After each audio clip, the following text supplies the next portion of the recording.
Good morning সবাইকে। আশা করি সবাই ভালোই আছো। আজ রান্না করব পেঁয়াজ পোস্ত, কিন্তু শীতের একটা সবজি। এর জন্য নিয়ে নিয়েছি পোস্ত, নিয়ে নিয়েছি দুটো বড় বড় পেঁয়াজ, কাঁচা লঙ্কা, কিছুটা পেঁয়াজ কলি আর টমেটো। মটরশুঁটিও আপনারা ব্যবহার করতে পারেন, কিন্তু আমার কাছে সেই সময় মটরশুঁটিটা ছিল না, তো এগুলো দিয়েই করব আজকে রান্নাটা। কড়াইতে তেল গরম করে প্রথমে পেঁয়াজগুলো ভেজে নেব।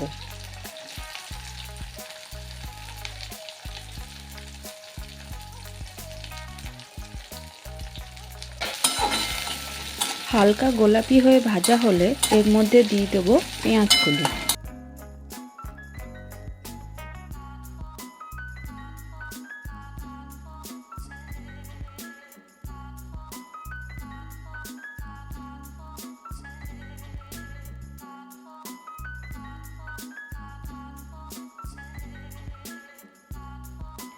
এবার কাঁচা লঙ্কা অ্যাড করব।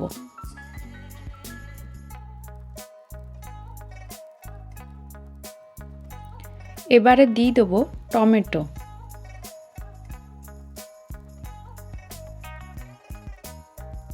টমেটোগুলো তাড়াতাড়ি যাতে গলে যায় সেই জন্য দিয়ে দেবো নুন, আর অল্প একটু চিনিও দিয়ে দেবো।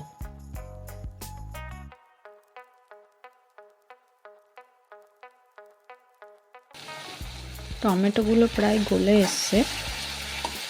এবারে এর মধ্যে সামান্য একটু হলুদ গুঁড়ি দিয়ে দিলাম।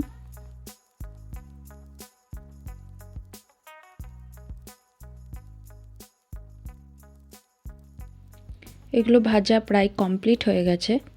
এবার পোস্তটা এর মধ্যে দিয়ে ভালো করে মিশিয়ে নেব।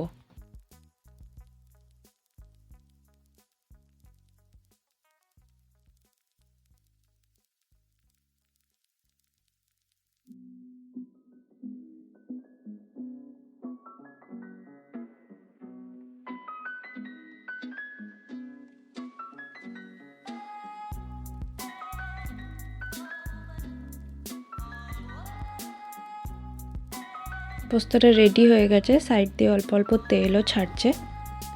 এবার এটাকে সার্ভ করব।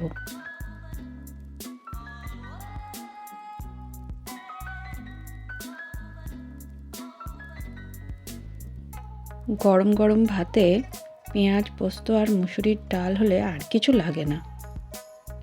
তো এই রেসিপিটা যদি ভালো লেগে থাকে প্লিজ সাবস্ক্রাইব করবেন।